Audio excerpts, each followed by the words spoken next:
ये बात सिर्फ मेरे लिए नहीं बल्कि सभी के लिए लागू होती है। बहू, तुम्हारे घर में होगा रिवाज रात रात भर बाहर घूमने का, हमारे यहाँ नहीं है। हमारे यहाँ 8 बजे के बाद कोई बाहर नहीं जाता। गायत्री ने अपनी बहू पाकी से कहा। अभी शादी किए 2 दिन नहीं हुए और देर रात घूमना फिरना शुरू। सुन, ये हरकतें यहाँ नहीं चलेगी, गायत्री बोली। पर मम्मा, ऑफिस के काम में उलझ गई। कल विदेश से क्लाइंट आ रहे हैं ना, तो उनके रहने के बंदोबस्त के लिए होटल का इंतजाम कर रहे थे हम। सारी जिम्मेदारी सर ने मुझे दी है, इसलिए आने में देर हो गई। सॉरी माँ, आगे से ऐसा नहीं होगा, पाकी ने अपनी सास से कहा।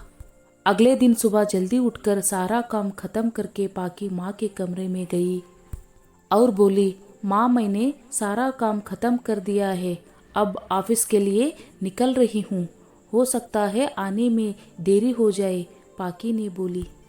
अभी कल ही समझाया था इसे, पर ये कहाँ सुनती है भला। रमन, देख लिया ना अपनी पसंद की लड़की से शादी करने का नतीजा, और करो मन मर्जी। रमन बिना कुछ बोले ऑफिस चला गया। शाम को जैसे ही पाकी घर पहुंची, सास उस पर जोर से चिल्लाई और बोली, बोला था ना तुझे कि जल्दी घर आ जाया कर, पर लगता है तेरे समझ में नहीं आती है। ये मन मर्जी कभी तो खत्म कर। पर माँ, आज तो मैं कल से जल्दी आ गई हूँ, तो अब तू मुझे सिखाएगी, गायत्री बोली। आजकल की बहुएं के यही तो रोना है, कुछ बोलो तो ज्ञान देने शुरू हो जाती है। बस करो माँ, बहुत हो गया। अभी तो मैं ऑफिस से आई हूँ और आपने 1 गिलास पानी पिलाने की बजाय आप मुझे डांट रही है।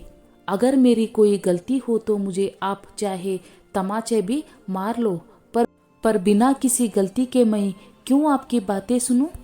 और माजी, ये जो आपके घर आने वाली बात है, ये सिर्फ मेरे लिए ही है कि रमन और तनु के लिए भी है।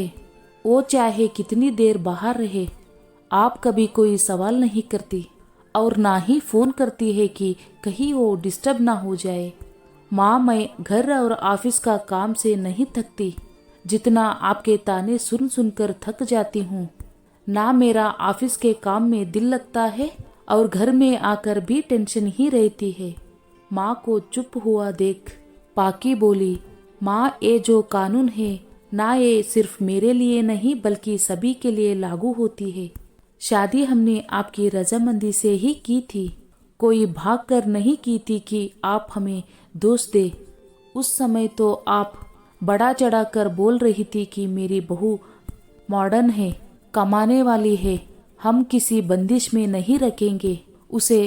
अब क्या हुआ? माँ, अगर आपका साथ मिलेगा तो हमारी जिंदगी सुकून से चलेगा, और ऐसा ही व्यवहार रहा तो इस घर में मेरा दम घुट जाएगा।